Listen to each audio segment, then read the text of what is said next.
जय राधे कृष्णा दोस्तों, मैं हूं डॉक्टर शिवराज सिंह। स्वागत है आपका अपने चैनल हिस्ट्री विद सिंह में। दोस्तों, इस वीडियो में आप श्रीमद् भागवत महापुराण का 40वां वीडियो देखेंगे। भागवत कथा का 40 नंबर वीडियो आप देखेंगे। ठीक है, तो आपने देखा पिछले वीडियो में कि वृत्तासुर जो था उसका इंद्र ने वध किया और सब जगह जो है खुशहाली छाई हुई थी, है ना। वृत्रासुर जो भयानक राक्षस था उसको मारे जाने पे सब लोग खुश थे, लेकिन जो है इंद्र दुखी थे, है ना। इंद्र खुश नहीं थे, जबकि इंद्र ने ही जो है वध किया था, मारा था उस बड़े राक्षस को। अब इंद्र दुखी क्यों नहीं थे, क्यों दुखी थे, अब इसको आप समझिए। देखिए, इंद्र ने इसके पहले विश्वरूप की हत्या की थी जो इनके गुरु थे, है ना। इंद्र के गुरु थे ये, और उसके पहले वाले वीडियो में आपने देखा था तो विश्वरूप की हत्या उन्होंने की थी। और जो पाप लगा था इनको, वो भाई जैसे स्त्री, पृथ्वी, पानी, पेड़ ने ले लिया था। ये आपने जाना कि कैसे लिया, क्या क्या उसके दुष्परिणाम हुए, इन लोगों को भोगने पड़े, वो आप पिछले वीडियो में जानते हैं। और देखिए, ये दुख था इन्हें कि भाई चलिए वो जो पाप था वो इन लोगों ने ले लिया था, लेकिन अभी जो है वृत्तासुर का अब जो है पाप लगा है, अब इसे कैसे छुटकारा पाऊंगा, है ना। तो अब भाई जो है,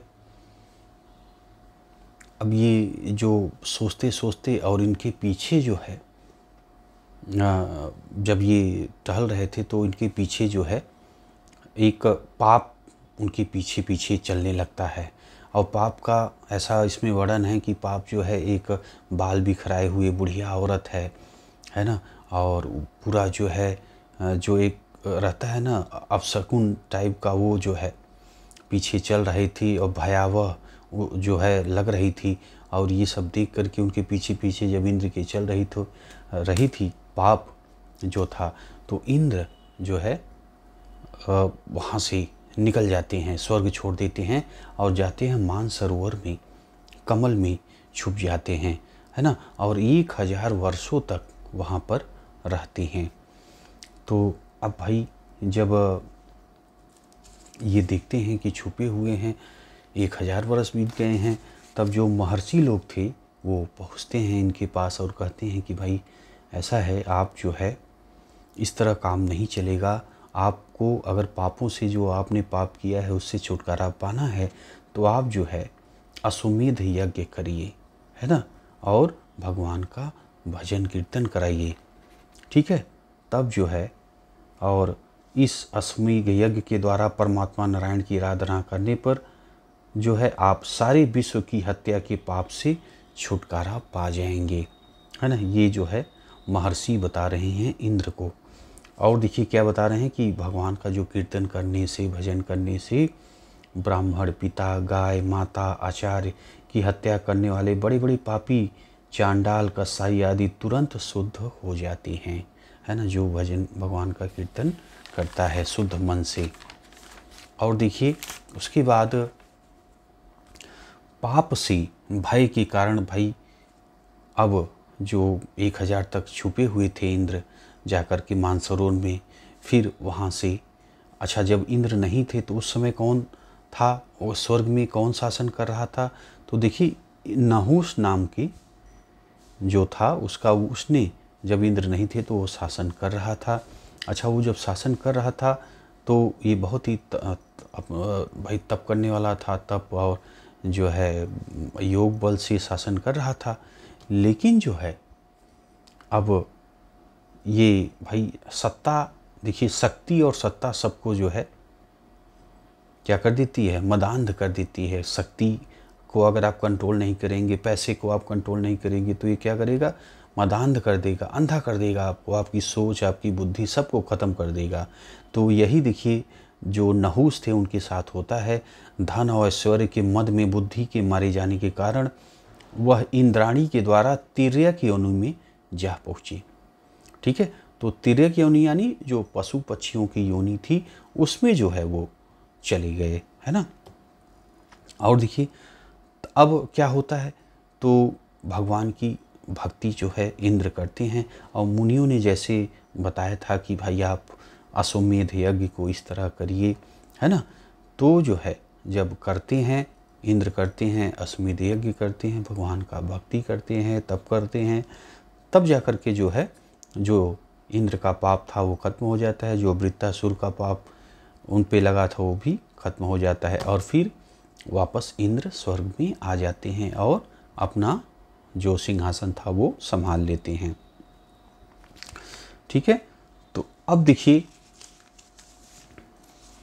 एक स्टोरी आगे सुनाते हैं सुखदेव जी परीक्षित को।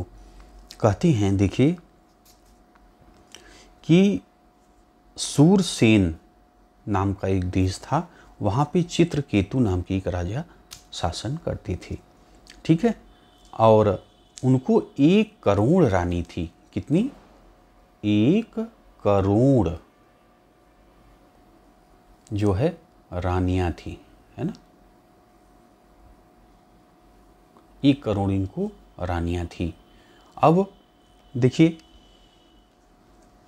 एक भी इनको संतान नहीं हुए थे, सब कुछ जो है कर चुके थे और बहुत चिंतित रहते थे, भाई किसी के पास अगर संतान नहीं रहेगा और इतनी रानियां हैं, 1 करोड़ रानियों के रहते हुए, और राजा के पास सब कुछ संपन्न है, पैसा, भाई राजा हैं तो धन धान्य और जवान भी हैं, ताकतवर भी हैं, सब कुछ इनके पास है, लेकिन बच्चा एक भी इनको नहीं होता है। और इतनी रानियों के होते हुए भी, और सभी रानियां जो है स्वस्थ थे, राजा भी स्वस्थ थे, लेकिन नहीं होता है लड़का, संतान नहीं होती है।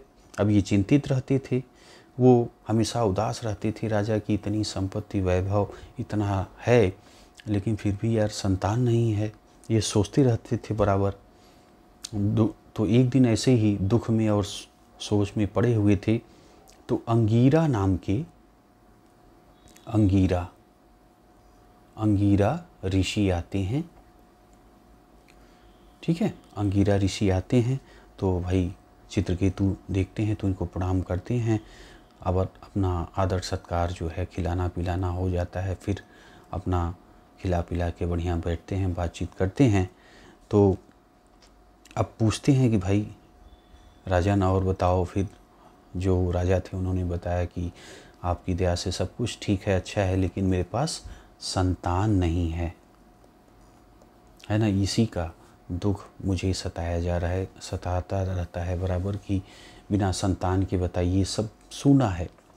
तो भाई अंगीरा ऋषि जो थे कहते हैं ठीक है कोई बात नहीं, कुछ फल उनको देते हैं कि आप जो है रानी को खिलाइएगा, उसके बाद अपना आपको जल्द ही अच्छी खबर मिलेगी, है ना। तो वो जो फल था, जो चीज़ खिलाने के लिए दिए थे, वो अपनी जो प्रधान नारी थी ना, जो देखिए एक राजाओं की एक जो है प्रधान नारी होती, रानी होती है, जैसे राजमहिषी बोलते हैं, है ना। तो एक वो होती हैं, बाकी अब जैसे 1 करोड़ रानियां हैं, तो एक तो साधारण रानियां होती हैं और एक जो है राजमहिषी होती है, जो मुख्य होती हैं, है ना। तो वो जो है उन्हीं को, और उनका नाम था देखिए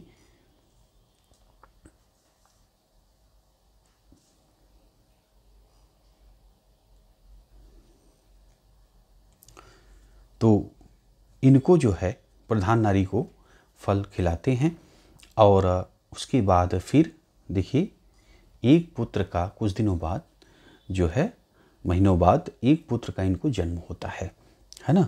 और अब देखिए जब पुत्र का जन्म होता है तो उसमें जब अंगीरा ऋषि दे रहे थे तो ये चीज़ ज़रूर बताए थे कि आपको खुशी और दुख दोनों मिलेंगे। जब पुत्र पैदा होगा आपको ये फल खिलाओगे, आपको फिर आगे चल के पुत्र की प्राप्ति होगी, लेकिन ये पुत्र जब आएगा तो आपको खुशी भी देगा और फिर आगे चल के दुख भी देगा।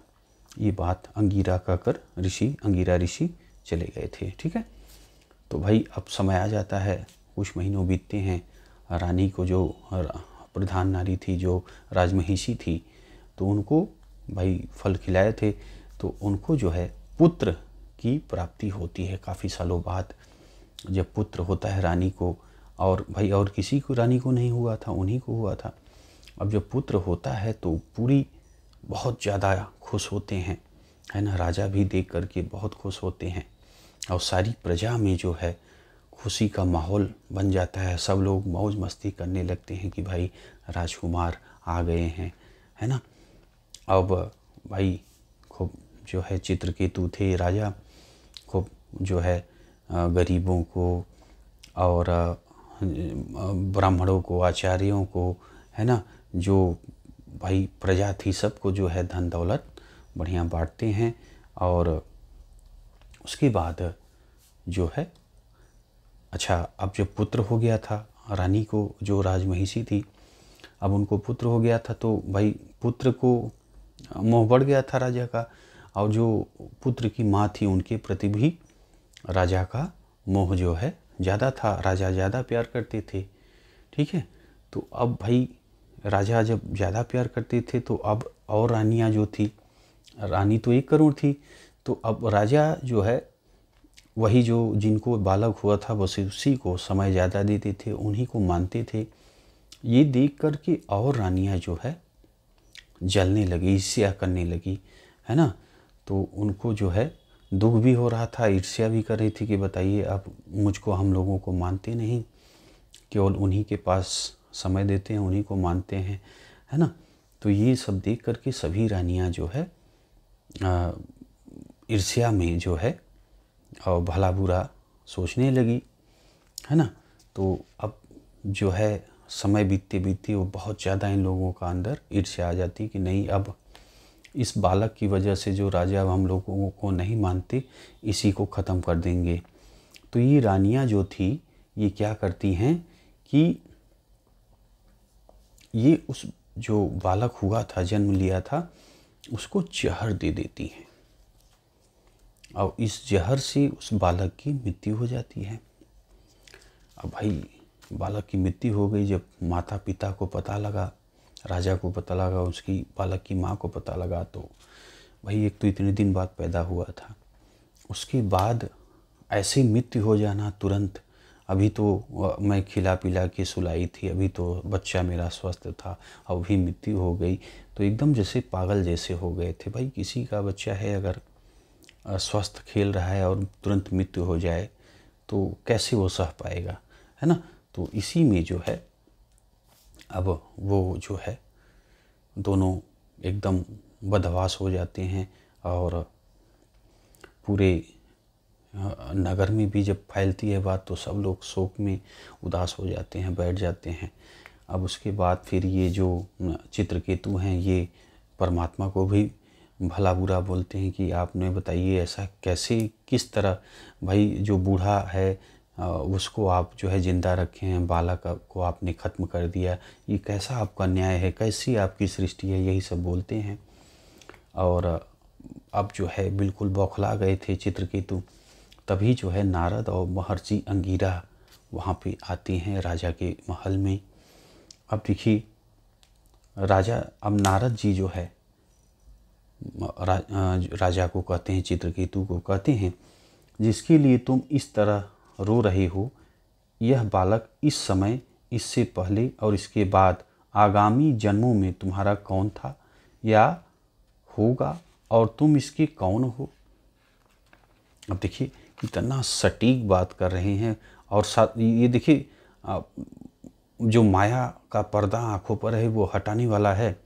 तो क्या कर रहे हैं नारद जी, क्या कर रहे हैं चित्रकेतु से, कह रहे हैं हे राजन, जिसके लिए तुम इस तरह से रो रहे हो, बिल्कुल व्याकुल थे। अब तुम जिसके लिए रो रहे हो, यह बालक जिसकी मृत्यु हुई है, यह बालक इस समय, इससे पहले और इसके बाद आगामी जन्मों में तुम्हारा कौन था या होगा, और तुम इसके कौन हो। नारद जी प्रश्न कर रहे हैं चित्रकेतु से। ठीक है, जैसे जल के बहाव के वेग से बालू कभी इकट्ठी होती है और कभी बह जाती है, अब उदाहरण दे रहे हैं नारद जी, है ना, वैसे ही जीव कालक्रम से कभी मिलते हैं और कभी बिछुड़ जाते हैं। भाई जो भी जीव है जो है हमारे पूर्वज थे धरती पे, फिर वो अपना आज नहीं है, है ना, आज हम लोग हैं कल नहीं रहेंगे, है ना। तो मिलना बिछुड़ना ये प्रकृति का नियम है। जैसे जब जन्म सत्य है जैसे, वैसे मृत्यु सत्य है ना। तो ये जीवन चलता रहेगा, है ना। आज हम हैं, कल नहीं रहेंगे, हमारे बच्चे आएंगे, बच्चों के बच्चे आएंगे, ऐसे जो है चलता रहेगा, है ना। तो जन्म मृत्यु अटल है, होती रहेगी, इसमें हम आप कुछ नहीं कर सकते। जैसे अब देखिए आगे करें, जैसे कुछ बीजों द्वारा अन्य बीज उपजते हैं। जैसे आप लोग हम देखते हैं ना, जैसे खेत की बुआई करते हैं, तो खेत की बुआई करते हैं तो खेत में डालते हैं, बीज डालते हैं, फिर वो बड़े बड़े पौधे होते हैं, पौधों में कई सारे बालियां देखते हैं, लगते हैं, है ना। तो उसी तरह और उपजते हैं और फिर विलीन हो जाते हैं, है ना। तो वो जो बीज था वो विलीन हो गया, पौधा हो गया, उसमें कई सारे हो गए।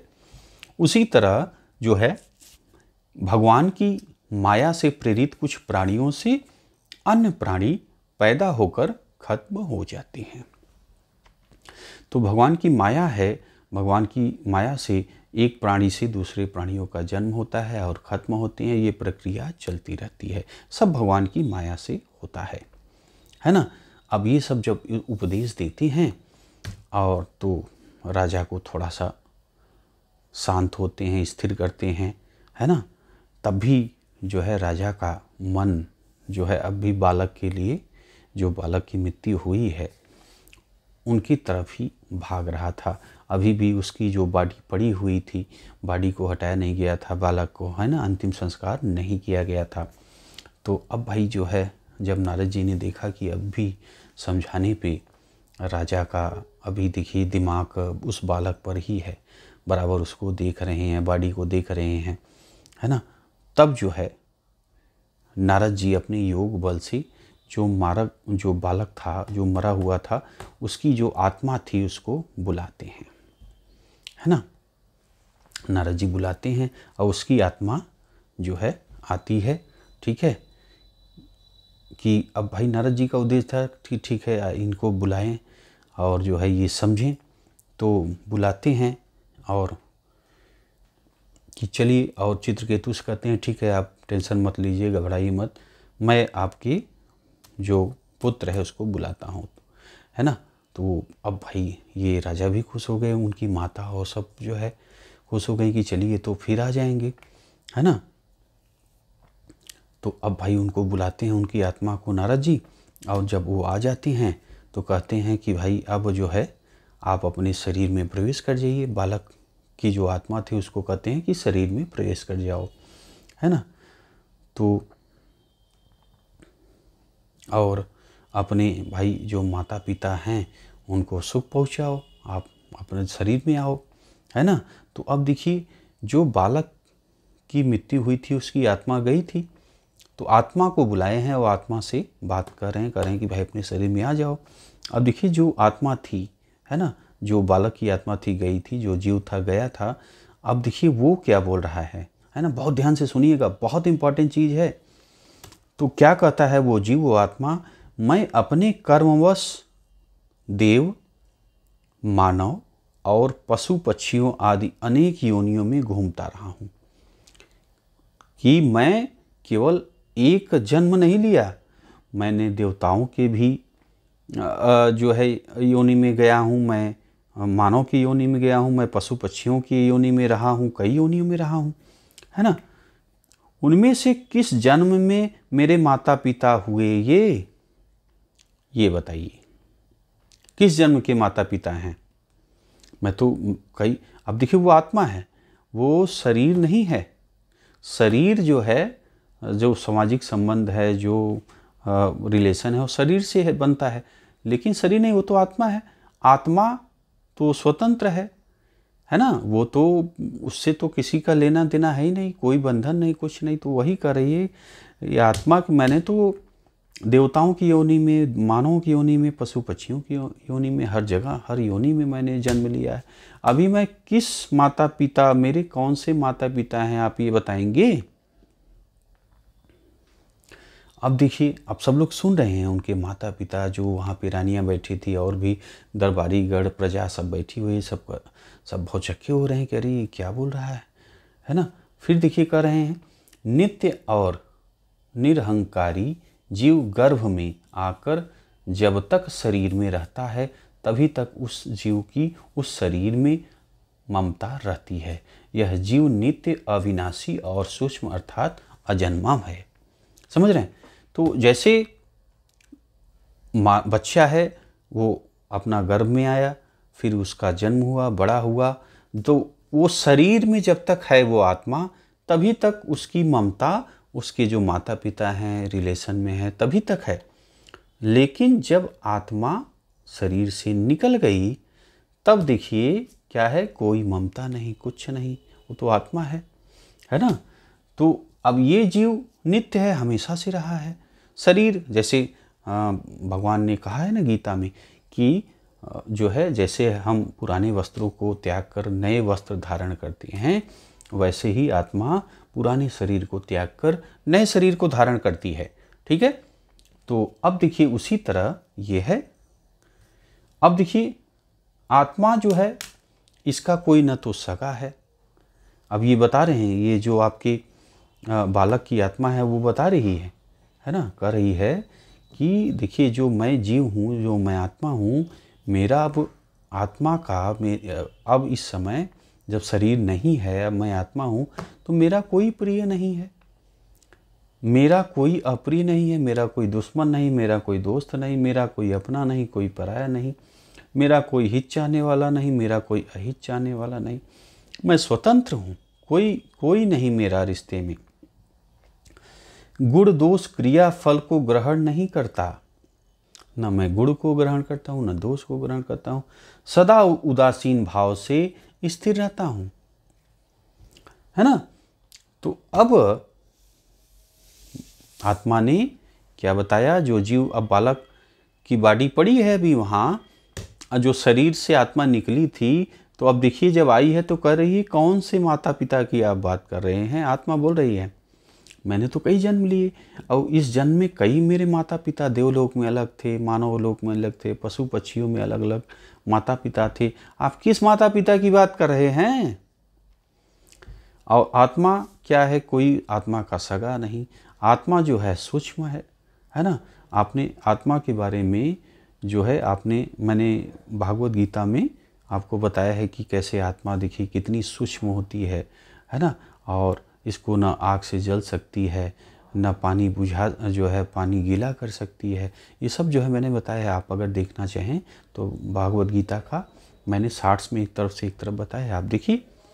तो आत्मा ये सारी चीज़ें जो बालक की आई थी, वो ये सारी उपदेश देती है। और सभी जो परिवार के लोग थे, सब अचंभित भी थे कि यार ये बताइए बालक, ये जो अभी हम लोग इसके पीछे हम लोग रो रहे हैं, है ना, व्याकुल हैं, और ये देखिए इसकी जो है किस तरह बातें कर रहा है, ये क्या कर रहा है।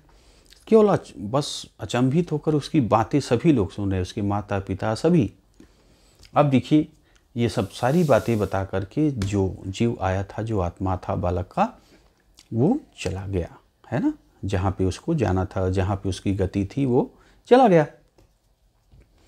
अब देखिए उसके जाते ही माता पिता आदि बहुत चकित होकर अपना प्यार बंधन काट कर उसके शोक को परित्याग कर दिए।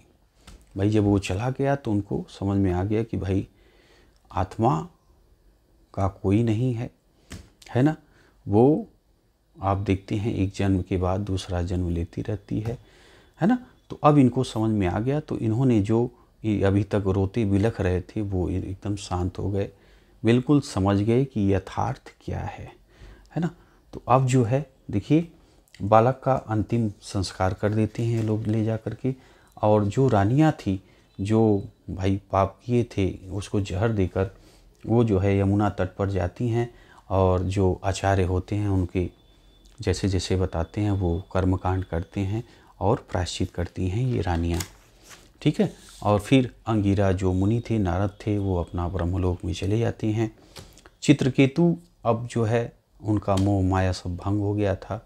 अब जो है उनका पारिवारिक जीवन में अब उनका मन नहीं लग रहा था, तो वो अपना तप करने बैठ जाते हैं, भगवान के दर्शन देते हैं। भगवान उन्हें उपदेश देते हैं चित्रकेतु को कि भाई आप जो है यही आत्मा और जीवन के बारे में जो भगवान ने ज़्यादातर गीता में मैंने बता दिया है, आप एक तरफ से एक तरफ जरूर देखिएगा। अगर जीवन परिवर्तित चाहते हैं आप कि भाई एक नई उत्साह, एक नई ऊर्जा है, तो आप भगवद गीता देख लीजिए, तो वही सब चीज़ें भगवान जो है चित्रकेतु को बताते हैं और दर्शन देते हैं। फिर उसके बाद जो है भगवान अंतर्ध्यान हो जाती हैं। ठीक, तो भाई बस दोस्तों, ये वीडियो अब आपका इसी पे समाप्त करेंगे। कैसा लगा दोस्तों आपको वीडियो? अच्छा लगा यार तो लाइक करिएगा, शेयर करिएगा। मिलते हैं आपसे अगले वीडियो में। वीडियो आपने देखा इसके लिए आपका बहुत बहुत धन्यवाद। जय राधे कृष्णा दोस्तों।